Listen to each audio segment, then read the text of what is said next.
In the frozen stillness of February 1943, as a pale winter sun struggled to rise over the shattered outskirts of Kasserine Pass, a lone metallic sound echoed across the barren hills. It was a mess tin striking gently against another. The clang traveled through the cold air, carrying with it a subtle rhythm that did not belong to the battlefield. To German officers watching through field glasses, the sight below was completely unexpected. They saw exhausted American troops reorganizing, not with the rigid bark of commands, but with a soft, unforced coordination that looked more like a gathering than an army. The mess tin, that simple vessel for food, became a strange symbol amid the rubble. It hung at the waist of nearly every American soldier, swaying freely as they moved. And every clang was a reminder of an idea the Germans had been taught to dismiss: that free men could fight with the strength of those who feared nothing but defeat. Months earlier, in Berlin and across the officer academies of the Wehrmacht, the belief had been absolute. Discipline made a soldier. Obedience made an army. Democracy made weakness. This was the doctrine that shaped the German high command. Their textbooks, their training halls, their lectures all warned that liberal societies would inevitably collapse under stress. To them, a citizen soldier was a contradiction. A democratic army, they believed, was nothing more than an armed crowd. But North Africa was beginning to test those assumptions.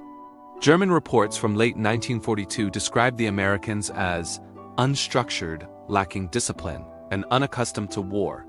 And yet, eyewitness accounts, especially from officers like General Bayerlein, began to note something else, something that didn't fit the official narrative.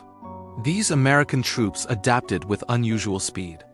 Their supply lines, though chaotic at first, soon flooded entire sectors with equipment. Their willingness to question orders sometimes slowed them down, but sometimes it saved them. The mess tin appeared again and again in German diaries. To them, it symbolized the strange mixture of abundance and informality that defined the American army.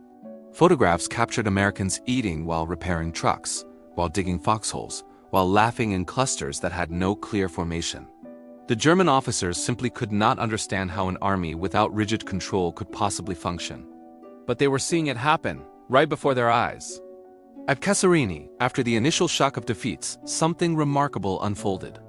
American troops began to reorganize not through fear of their officers, but through a shared determination. They spoke among themselves, redistributed ammunition, and helped one another repair jammed rifles.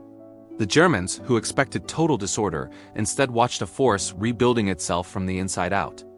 The sound of the mess tin metal against metal became a symbol of this internal resilience. It wasn't the sharp, commanded rhythm of marching boots.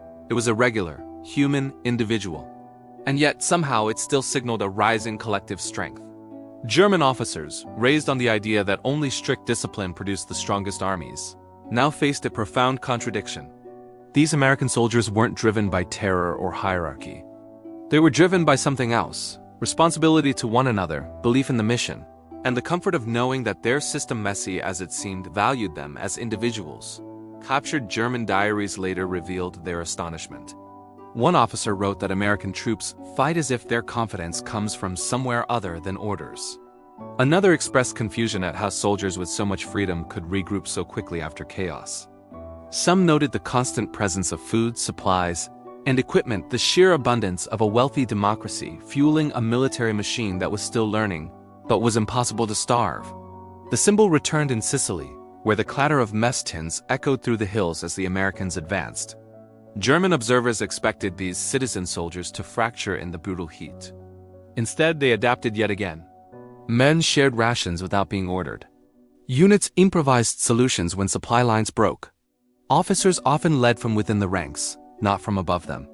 The German officers were starting to realize that democracy had created a different kind of strength, one that couldn't be measured by parade ground precision.